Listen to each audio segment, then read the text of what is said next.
Hi, everybody. Welcome to English Digest. It's our literature unit. And as you know, with our literature unit, we spend a couple of days talking about a book. This is a pretty popular book. I'll be talking about it. I'm Stephanie, and Tom's here with me. That's me. Tom, have you read this book? No, I haven't, but we're going to find out all about it today.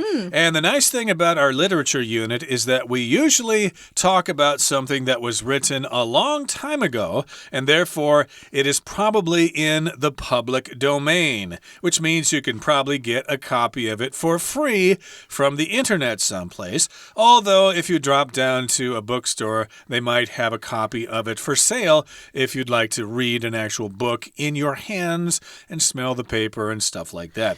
But in any case, our featured story for this month is called The Secret Garden. And the author of our featured work of literature for this month is none other than Frances Hodgson Burnett. Okay, so let's talk about this story. But first, let's summarize our plot, the plot of our story in the first day of our lesson right now.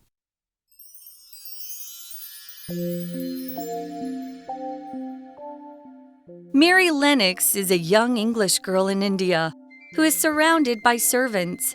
She's a weak, selfish, and spoiled child.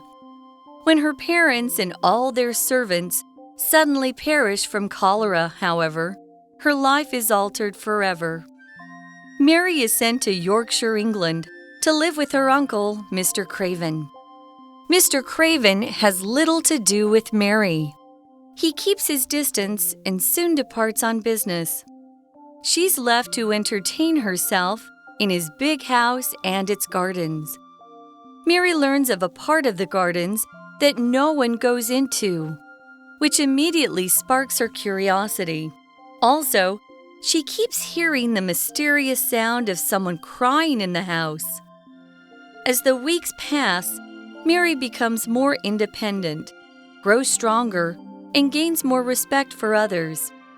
One day, while exploring, she finds a way into the hidden part of the gardens. She starts taking care of its plants and makes it her own secret place. She also meets Dickon, a local boy.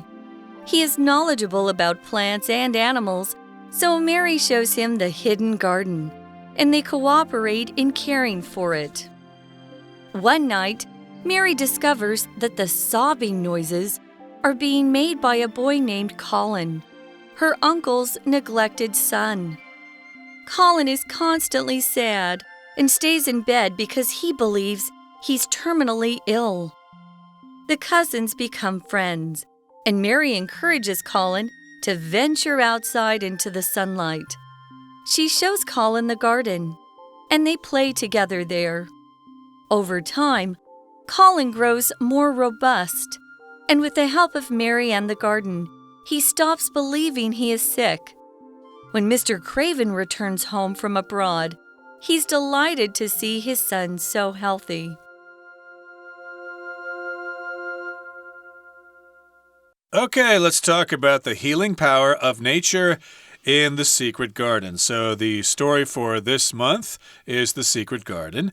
And I guess within this story there is some healing power, something that has the power to cure you of your problem. It can heal you. It can get rid of your it can get rid of your disease or your illness. But I guess it's nature that we're talking about here. If you get outside and roam in a garden or the forest or something, or go mountain climbing, hey, that might actually be good for your health. So the main actress here, or the main character in our story here, is a girl by the name of Mary Lennox. She is a young English girl in India who is surrounded by servants. So, of course, as you know, England, the UK controlled India at one point, and of course they had a lot of their citizens living in India. So Mary Lennox is living in India here, and of course it's probably a noble, somebody who has a top position in India there from England. So, of course, she is surrounded by servants. She has these servants waiting on her hand and foot. Yeah, that's a phrase we use quite often when we're talking about someone who is serving you. I actually will use it sometimes just as a joke. Oh, you've got him serving you hand and foot. So someone who's really, their sole purpose, their sole job is to make sure you're happy. Actually, Mary Lennox's parents were wealthy and they were diplomats. So they were over there for quite a while, but unfortunately, this story is set, I think it's the late 1800s or early 1900s. It was long ago. There were some really bad diseases that we still couldn't control, and cholera was one of them.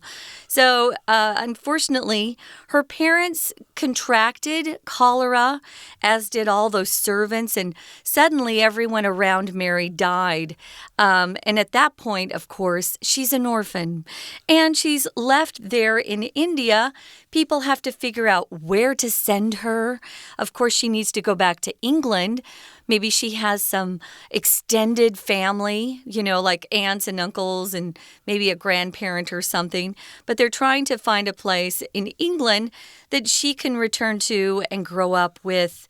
Perhaps, maybe an aunt or an uncle. Turns out they actually find her uncle, Mr. Craven. We'll talk about that in a minute. Let's describe Mary. She's weak. She's not very healthy. We can say that when we first are introduced to her. She has been sick, but she didn't pass away like so many of the others who had cholera, which is a horrible disease. She's selfish.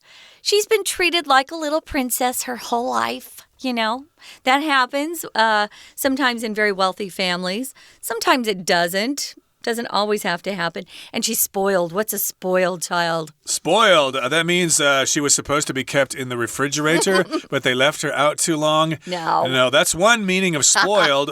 Food can be spoiled if you don't refrigerate it, but in the case of a person, that just means they're used to getting what they want, and they always want their way. They won't take no for an answer. This happens sometimes to families who have an only child. The child will become very spoiled, especially I think I've heard this in mainland China. When they have a single child who's a boy, that boy will be very spoiled indeed because he's the little emperor. But in this particular case, though, she's surrounded by servants, so she's weak, she's selfish, and she's spoiled. She's used to getting her way. And when her parents and all their servants suddenly perish from cholera, however, her life is altered forever. So perish here is just a fancy way of saying someone has died. I could say 5 people perished in the blizzard. For example, cholera, of course, is a disease of the intestines. I think it's a huoluan in Chinese, cholera there. Comes from really dirty water, and you're going to just vomit a lot and have diarrhea. It's a terrible way to go. Got to watch out for that. I wanted to mention, sometimes you'll see that word perishables or perishable. Perishables refers to food that can't last very long. Some food, can stay in a can and last a couple years and be fine. Perishables, no. You got to eat them pretty quickly. You certainly do. Like milk, for example. Yeah. So in any case, yes, her life is changed or altered forever. Mary is sent to Yorkshire, England to live with her uncle, Mr. Craven. Yorkshire is an area of England. I think it's up north there somewhere. And she's going to live with her uncle, Mr. Craven. But Mr. Craven has little to do with Mary. That just means he doesn't talk to her. He doesn't do anything with her. He's going to ignore her. This often happens in society when we meet people. Hey, I met a nice girl, but she doesn't want to have anything to do with me.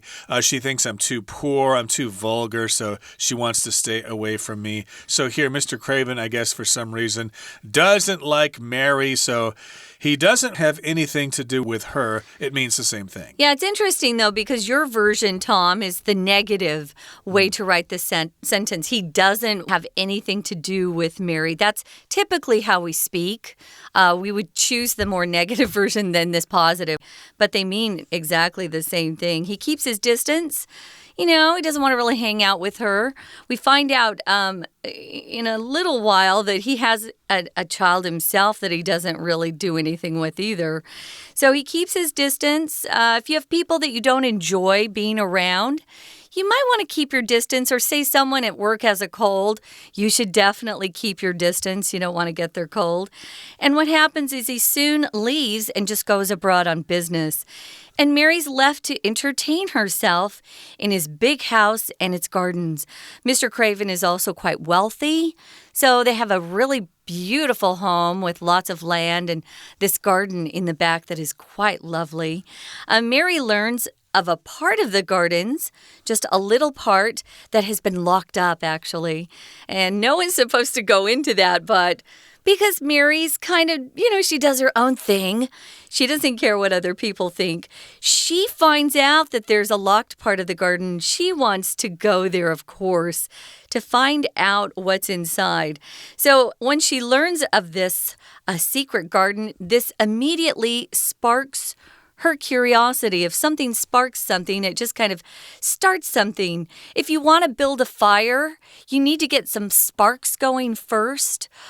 Or maybe you are interested in somebody and you look at him and he looks at you and there are kind of sparks between you, kind of that electric, exciting feeling that you have. There are sparks between us. Her curiosity just means that part of her that wants to know what's there. We all are curious. That's the adjective form of this noun, curiosity. We're all curious about different things, but this is something that really sparks her own curiosity, and she wants to find out what's inside. Yeah, but children can be curious. Yeah. Curious is the adjective, but here curiosity is the noun. There's a phrase, curiosity kills the cat. In other words, if you get too curious, you might get into trouble. You can make it past tense, too. Yep. Curiosity killed the cat. It did, and of course, you could also say it aroused her curiosity. Yeah. It stimulated her curiosity. Trigger is another good word for spark. Triggered her curiosity. She just simply became curious. Gee, why doesn't anybody go into that part of the garden? Gee, I'm dying to find out. Yeah. And we'll continue with our explanation here in just a couple of seconds, but right now let's take a break and listen to our Chinese teacher. Hello everyone, my name is Tina. 从今天开始连续3天，我们都要介绍这本儿童文学的名称，叫做《秘密花园》。里面的女主角呢，她的名字叫做 Mary Lennox。我们来看一下今天第一段的第2个句子，它写着 When her parents and all their servants suddenly perish from cholera, however, her life is altered forever. 她本来呢是一个被宠坏的孩子，然而当她的父母跟其他所有的仆人都骤然死于霍乱时，她的人生就永远的改变了。我们先来看一下这个重要的动词 perish， 有消灭或者是死去的意思。举个例子来说 Hundreds of people perished in the earthquake 指的呢就是数百人死于那一次的地震，而 alter 呢则是有改变变了样子的意思。譬如说某个东西变好，我们可以说 alter for the better， 变坏 alter for the worse。那么接着我们来看到第2段的第1句，他提到另外一个书里面的重要角色 Mr. Craven， 那是他的姑丈。Mr. Craven has little to do with Mary。这个片语 have little to do with 解释成为与某人或某事物的关系不大。那么类似的，我们一起把它学起来。如果讲到与某人某事非常有关系，我们就可以说 have something to do with， 完全无关have nothing to do with。 第2段中间的句子还提到 Mary learns of a part of the gardens that no one goes into, which immediately sparks her curiosity。 在这里的逗号 which 呢，用来说明前面的这个句子的内容，没有人会进去的这个花园，这样子的情形跟状况立刻就引起了他的好奇心。在这里面我们呢用了 spark 这个字，原本是有激励跟鼓舞的意思。举个例子来说 It was this incident that sparked her interest in politics。 中文的意思是这个事件激起了她对政治的兴趣。 We're going to take a quick break. Stay tuned. We'll be right back.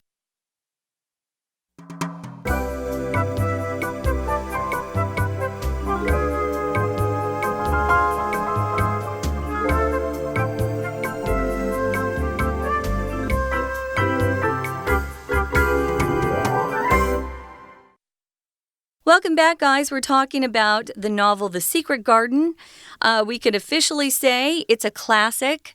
It's a novel that's been around for a long time and has been read by many people over the years.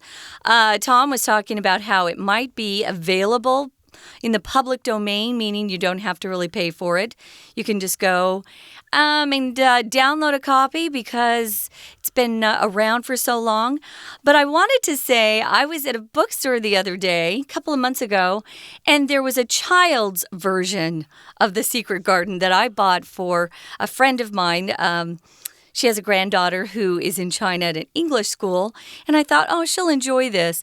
A lot of girls in particular love this story because it's romantic and it's quite wonderful. It was also turned into a Broadway musical that I'll talk about later, but we are talking about the plot now, and we got to the point where Mary had been there at Mr. Craven's house for a while and had been outside and explored a bit and had come across a locked part of the garden, and she wants to know what's inside. Okay, so she is curious about that part of the garden. Yeah. And also she keeps hearing the mysterious sound of someone crying in the house. Maybe it's a ghost or something. I thought that at first when I read it. I was wondering if that's what it was. But as the weeks pass, as time goes by, Mary becomes more independent, grows stronger, and gains more respect for others. So I guess she's less spoiled now. She's a nicer girl, yeah. Yeah, she's not so weak. She's stronger now. And, she's starting to feel equal with other people. And one day, while exploring, she finds a way into the hidden part of the gardens. She figured out how to get into that part of the gardens that nobody goes into. So she gets in there and she starts taking care of its plants and makes it her own secret place. Wow, this is a cool place. It's got wonderful plants here. And they often say that gardening is really good for your soul. Oh, yeah. And so she discovers that, hey, taking care of plants and flowers and stuff is really nice. It makes me feel really happy. And so she decides to make it her own secret place to get away from the world when she needs to. Now, one of the characters in the book is a local kid whose name is Dickon. And he isn't from the upper class, which Mary is. She's from parents who were considered to be pretty upper class. They were wealthy. Mr. Craven is definitely wealthy and part of the upper class. But Dickon isn't. He was raised very poor. He has a different accent than the rest of the characters. And she likes him. She meets him there, and he's very knowledgeable about plants and animals. That's probably what he's interested in. And so he teaches Mary. And Mary shows him her secret garden, that little area of the garden that's been hidden and locked away. And they become very good friends. You could also say they become fast friends, which just means you're good friends with someone. And they cooperate or work together in caring for that hidden part of the garden. They work together. They have cooperation because he's knowledgeable about those things. He knows a thing or two about plants. Much more than Mary, for sure. When to water them, what kind of fertilizer to use, stuff like that. And one night, Mary discovers that the sobbing noises are being made by a boy named Colin, her uncle's neglected son. Remember, her uncle is Mr. Craven. So he's got a nephew, excuse me, not a nephew, a son actually, but the son is neglected, which means he's ignored, he's not being properly taken care of, so he's sick and he has some problems as a result of that. You might have a part of your house that has been neglected. It's gotten messy, the paint is falling off the walls, so you need to go back in there and take care of it because it is neglected. And up ahead here, we've got the word sobbing, which is from the verb to sob, which means to cry, usually with a lot of sound. I'm not going to get anything for Christmas. I am sobbing.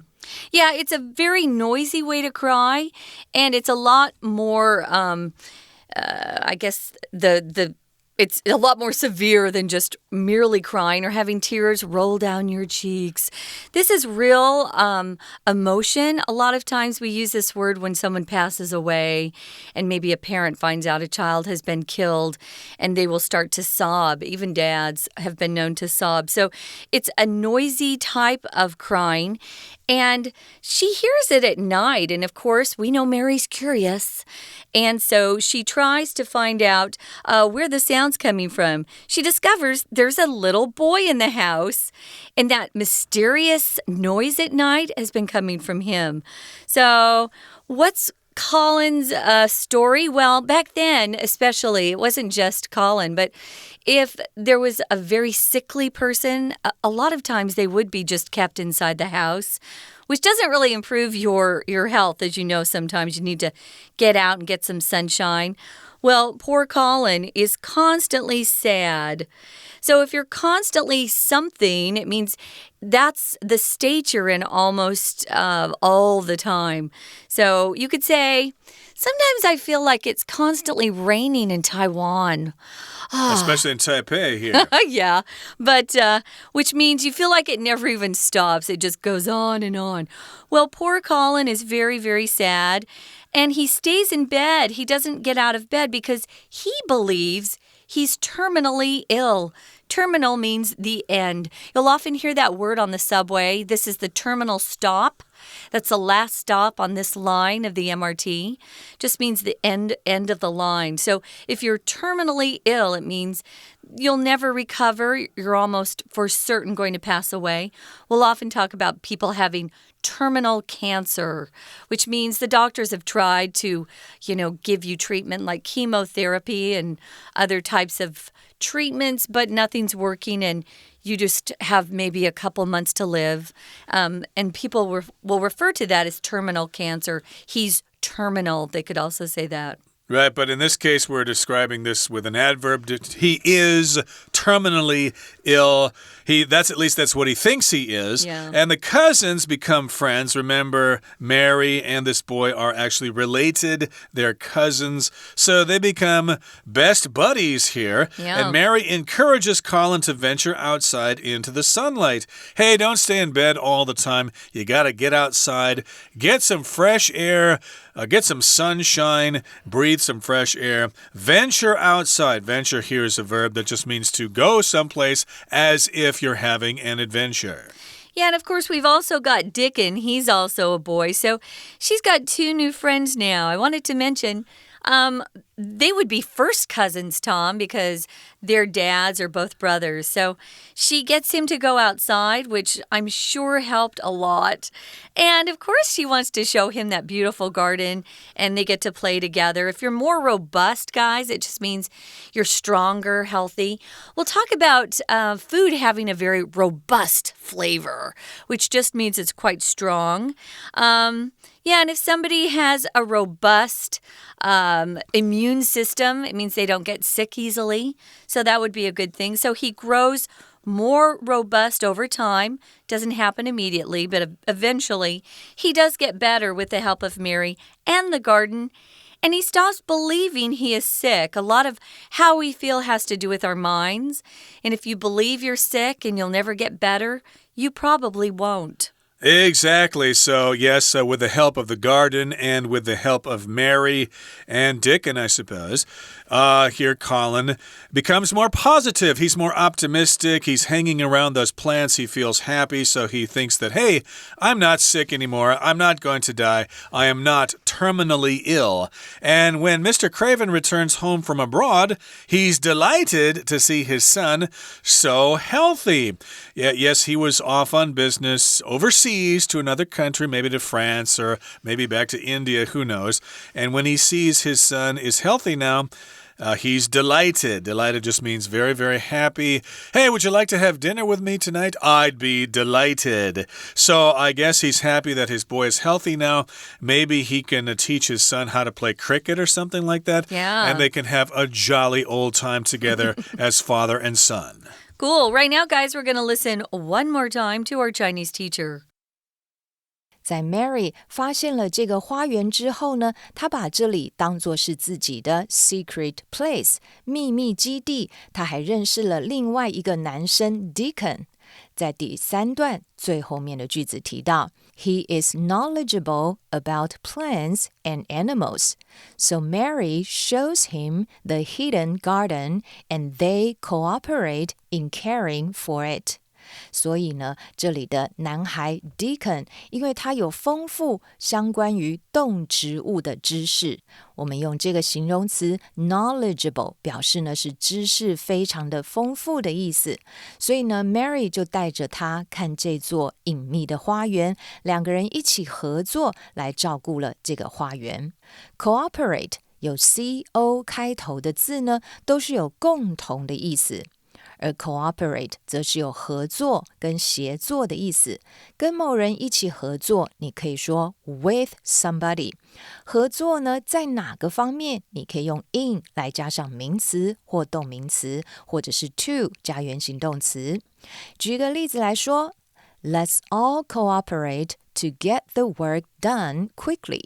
让我们一起同心协力的，赶快把这个工作快点做完吧。接着我们继续来看到第4段的第一句 One night, Mary discovers that the sobbing noises are being made by a boy named Colin, her uncle's neglected son.